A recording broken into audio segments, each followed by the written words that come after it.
Et bonjour à tous. Alors aujourd'hui on se retrouve sur Tinkercad. Donc comme je vous avais dit dans la dernière vidéo, j'allais vous parler un petit peu de Tinkercad, qui est tout simplement, enfin c'est pas vraiment un logiciel en fait, c'est quelque chose que vous allez trouver directement en ligne sur internet, qui va vous permettre de créer vos propres designs assez simplement. Vous ne pourrez pas faire des choses ultra poussées, mais vous allez voir que c'est plutôt sympa pour débuter l'impression 3D si vous voulez faire vos propres designs assez simplement. Donc pour ça, il vous suffit d'aller sur le site Autodesk Tinkercad, vous tapez juste Tinkercad, vous retrouvez le lien ici. Donc une fois que vous allez arriver dessus, vous avez juste à vous inscrire, c'est totalement gratuit, et ensuite vous arriverez sur cette page. Donc ici on peut voir déjà des petites conceptions que j'ai faites, donc je vous en avais montré certaines dans une précédente vidéo, par exemple le porte-étiquette ici que je vous avais montré, que j'avais déjà imprimé, mon porte-carte. Et le reste, bon, voilà, c'est un petit peu dans le même style, tout n'a pas été imprimé encore. Aujourd'hui, on va faire une nouvelle conception, donc on va faire créer une nouvelle conception, et tout simplement, donc moi étant informaticien, aujourd'hui, ce qui m'intéresserait de faire, c'est des petites boîtes pour mettre les vis quand je démonte un PC portable, quand le PC, voilà, du client reste de côté, pour qu'il y ait ces vis et que je les perde pas. Donc, on va faire une petite boîte assez simple, une petite boîte ronde, je pense à 2 ou 3 compartiments. Donc, je vais vous montrer comme ça un petit peu comment le logiciel fonctionne. Donc déjà on va nommer notre projet ici, vous cliquez. Moi je vais pas m'embêter sur le nom, on va faire boîte vis. Voilà. Peut-être rajouter un petit 1 parce que comme j'ai fait pas mal de... je risque de faire d'autres modèles que je puisse me repérer. Donc là tout simplement je veux une boîte ronde. Comment ça va fonctionner ici? Vous avez des formes simples. Et tout simplement c'est via l'empilement de ces formes-là, en les déformant, tout ça, que vous allez réussir à créer votre objet. Donc, par exemple, je vous ai dit, je vais faire une boîte cylindrique. Je prends un cylindre. Là, pour vous donner un repère, une case égale 1 cm, une petite case égale 1 mm. 2 sur 2. Je vais pas m'embêter. Je vais prendre ma petite règle. 2 sur 2, pour moi, ça me paraît trop petit. Moi, je veux, allez, on va dire une boîte de 3 sur 3. Donc tout simplement, je vais agrandir. Elle va faire 30 sur 30. Voilà. Là, j'ai ma boîte de 30 sur 30. En hauteur, 2 cm me suffisent amplement. C'est des petites vis de portable. On va vérifier la hauteur. 20 mm, c'est parfait, ça me va. Maintenant, donc, on va essayer de se la centrer un peu. Voilà. Je vais vérifier mes codes parce que des fois quand on les bouge on a tendance à faire des petites bêtises sur les codes. 30, 30 et 20, c'est bon, il n'y a pas de souci. Maintenant ma boîte, c'est ce que je veux faire, je veux la creuser. Tout simplement ce que je vais faire, je vais la dupliquer, je vais faire un CTRL-C, CTRL-V, tout ce qu'il y a de plus simple. Je vais la réduire un petit peu, vous allez assez vite comprendre pourquoi. On va lui mettre 2 mm d'épaisseur en paroi, à peu près, donc on va la descendre à 26-26 pour que ça fasse 2 mm de chaque côté. 26-26, je vais la placer au milieu pour faire mon trou, et en fait tout simplement ici, je vais pas dire que c'est un solide, je vais dire que c'est un perçage. Là, je vais faire attention qu'elle traverse pas parce que je veux un fond à ma boîte. Donc tout bêtement, je vais la lever. Alors c'est là où je galère tout le temps, c'est pour les sens. Ici je crois que je vais la faire monter. Tac, oui c'est ça. Je vais choper, alors c'est pas le bon que j'ai sélectionné. On va faire monter celle à l'intérieur pour à peu près avoir une épaisseur. Et donc ce que je vais faire maintenant, je vais tout sélectionner et ici je vais aller sur grouper. Une fois que j'ai groupé, j'ai ma pièce déjà. Voilà. Ici ce qu'on peut faire aussi, alors je vais le faire avant de grouper peut-être, c'est qu'il y a un effet qui me plaît pas, c'est un peu pas hexagonal, mais vous voyez ça fait des facettes, ça me plaît pas, et c'est dans les, alors si je vous dis pas de bêtises, c'est dans les segments qu'il faut aller retoucher. Il me semble que c'est le segment, on va tous les essayer. Ça c'est pour arrondir, donc c'est pas ça, et c'est les côtés, voilà. C'est tout simplement les côtés qu'il faut mettre à fond. Voilà, et je vais regrouper ma pièce. Voilà. Là j'ai quelque chose de plus lisse. Mon épaisseur de fond, alors ça c'est le seul truc que j'ai pas trop trouvé. C'est que je voudrais vérifier mon épaisseur de fond. Je pourrais le faire dans Cura en fait tout simplement, mais c'est vrai que ça m'éviterait... Alors attendez...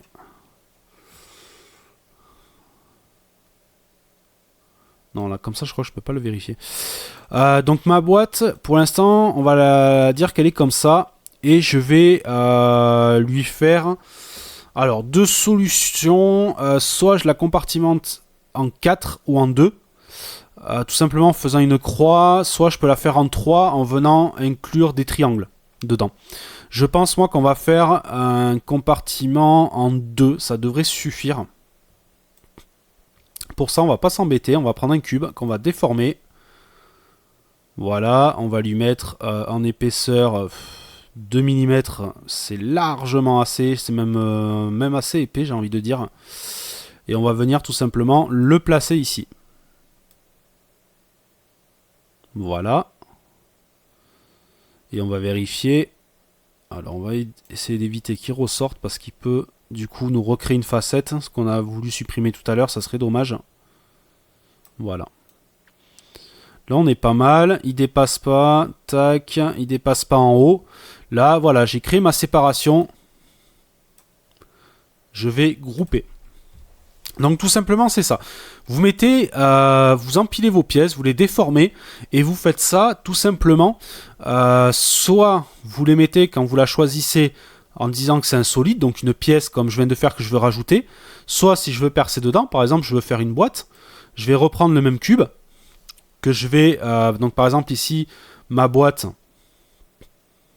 elle fait 20 par 20, je veux lui laisser 2 mm tout le tour, donc je vais faire du 16 par 16. Voilà, pour enlever les 2 mm. Je vais la mettre dedans. Là, on va la faire traverser. Tout bêtement, je lui dis que c'est un perçage. Et dans ces cas-là, quand je groupe, on se retrouve avec un cube percé. Il en est de même si vous voulez faire une équerre. Si vous voulez faire une équerre, tout simplement, vous allez mettre une première boîte et une en perçage ici que vous allez chevaucher. Pareil, paf. Vous la groupez et vous vous retrouvez avec une équerre. Donc c'est tout simplement ça, vous jouez entre les formes des pièces. Et là, dans ces cas-là, vous allez avoir déjà pas mal de pièces qui sont fournies ici. Mais vous allez avoir d'autres pièces, par exemple, vous pouvez avoir des connecteurs.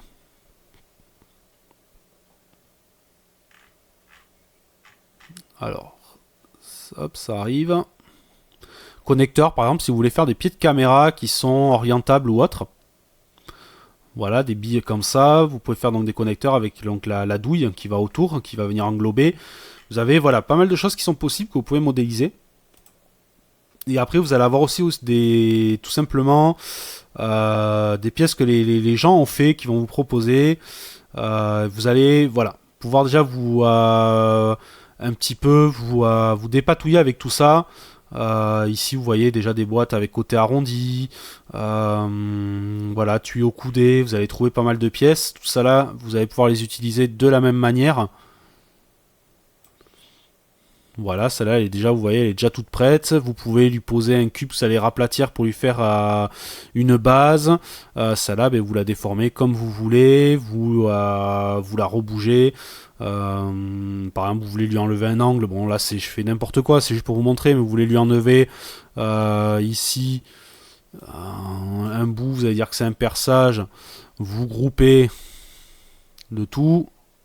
J'ai sélectionné 2 pièces, c'était peut-être pas le plus judicieux. Voilà. Et après, je peux carrément... normalement, je devrais... Non, il reste en une pièce. Vous voyez, c'est tout pas mal de choses comme ça qu'il faut emboîter. Donc là, on va revenir à notre exemple de base, ma boîte de vis. Pour l'instant, voilà, c'est une pièce qui est... Alors, ceux-là, on va les dégrouper. Parce que c'est 2 pièces qui n'ont rien à voir. Tac, tac, on va nettoyer tout ça.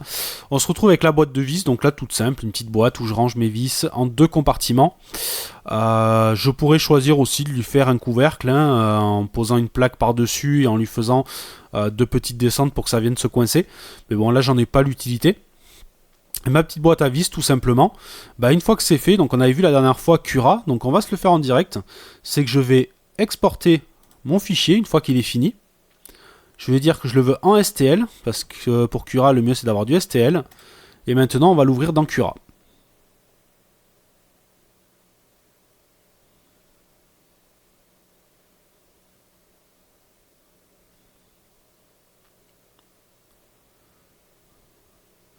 Voilà, ma boîte est ouverte dans Cura. J'ai plus qu'à choisir mes paramètres d'impression. Donc comme je vous ai dit la dernière fois, on va se mettre par exemple en 1 micron, 20 d'épaisseur. Encore que là, c'est franchement une pièce utilitaire. Je pourrais la faire à 3 microns, mais bon, on va rester comme ça sur les paramètres de base. Générer des supports, mais clairement, c'est pas une pièce qui a besoin de support. On va la préparer et on va voir à peu près ce que ça va nous coûter et le temps. Donc on a 1h19 d'impression pour faire cette boîte là. Ça nous prend 2 mètres de fil et 11 centimes. Voilà, pour faire cette petite boîte à vis qui fait 3 par 3 et 2 cm d'épaisseur, ce qui suffit pour les vis de portable. Dans Cura, je pourrais choisir de l'agrandir directement en allant ici. Par exemple, j'ai besoin d'une plus grande, je vais faire 200%. Voilà, et à peu près on va... alors peut-être pas multiplier par 2 parce que ça multiplie assez vite. Voilà, là on passe de suite à 5 heures à quelque chose parce qu'on est beaucoup plus grand aussi. Après je vous déconseille quand même de trop bouger dans Cura parce que moi j'ai eu souvent des soucis à redimensionner dans Cura. On va se remettre à 100%, préparé. Voilà, pour vous donner une idée, par exemple si je la fais en 3 microns, donc tout va rester pareil sauf le temps, vous allez voir on n'a plus que 27 minutes d'impression. Pareil si je monte à 0,6, bon même si c'est assez grossier, et je sais pas en plus si mon imprimante gère le 0,6, à peine 13 minutes. Par contre si je la passe à 0,06, vous allez voir que là on va commencer, à mon avis on dépassait 3 heures. Ah non, 2h35. Mais ça serait totalement inutile. Donc voilà, ça reste plutôt simple. Là, on voit un peu le circuit. J'ai créé ma pièce, je suis parti d'une idée, je l'ai créée sur Tinkercad, je la mets sur Cura, là, elle est préparée. J'ai plus qu'à la mettre sur ma carte SD, tout simplement, et lancer mon impression. Franchement, voilà, vous avez, on va dire, je peux pas appeler ça vraiment une conception, ça reste des pièces très simples, mais quand vous voulez vous créer une pièce de A à Z, c'est franchement pas sorcier. Vous prenez ça, Tinkercad, vous bazardez ça sur Cura et vous envoyez ça sur l'imprimante et en quelques minutes, votre impression est lancée, vous avez créé votre pièce. Quand vous la créez, pensez quand même à l'impression. Faites des pièces où vous n'avez pas trop de choses dans le vide parce qu'il faudra savoir que vous allez créer des supports et c'est pas forcément le plus pratique. Je vais vous montrer par exemple. Là, c'est une impression, donc on va aller la regarder. On va regarder avec la vue en couche qui n'a pas besoin de support. Là, on peut voir toutes les étapes de l'impression. Il n'y a pas de souci, ça va se faire sans support.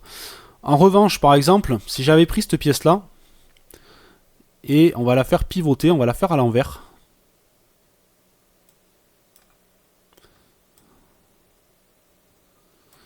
Et là, par exemple, on va se retrouver avec des pièces dans le vide. Et là, le souci qu'il va y avoir, c'est tout bête. Mais on va avoir besoin de plus de fils, ça va nous coûter plus cher, ça va mettre plus de temps, et tout ça pourquoi? Parce que j'ai une partie vide, et cette partie vide, pour que ça puisse imprimer, vous allez voir, tout simplement, elle va créer des supports, et vous voyez en fait ici, ça s'est rempli de supports. Tout ça, ça bouffe du fil, il faut le démouler à la fin, ça va souvent vous laisser des traces. Donc pensez à ça quand vous faites une pièce. Voilà, on peut le voir là, c'est que tout ce qui est dans le vide, il doit créer des supports. Donc faites en sorte que la pièce soit le plus facile à imprimer.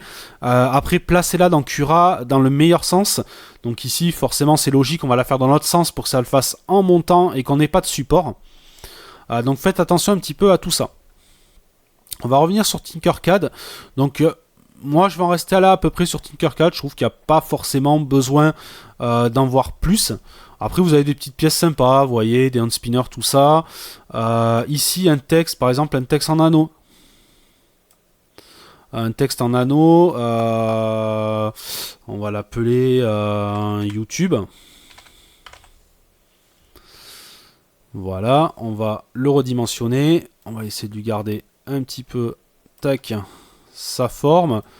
Et on va venir placer ça sur notre pièce. Alors, je pense qu'il va falloir bouger un peu les degrés ou jouer sur la taille. Tac. Après, il faut jouer un petit peu. Mon grossièrement doit être pas trop mal.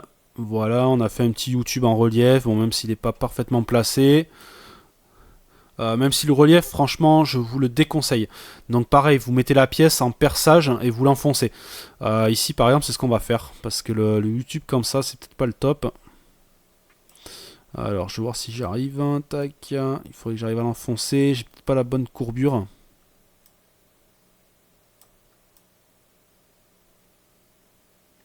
Voilà, j'ai pas forcément la bonne courbure. On n'est pas forcément au top là. Je vais essayer de le redimensionner un peu. Bon, c'est juste que vous voyez. Je risque même de passer à travers à un certain moment. On va dire que c'est un perçage. Bon, c'est vraiment fait à l'arrache. Hein. C'est juste que vous ayez le principe, voilà.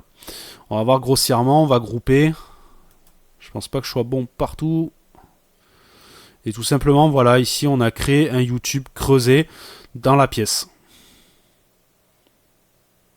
Donc vous voyez, on peut faire des choses assez sympas. Au passage, j'ai oublié le E. Vous auriez pu me le dire quand même. Il faut suivre un petit peu. Donc voilà, un peu tout ce qu'on peut faire. Et encore, je crois que c'est même pas que j'ai oublié le E. Je crois que tout simplement, c'est qu'il est mal placé. Il doit être enfoncé dedans, tout simplement. Non, parce que je le vois pas en transparence.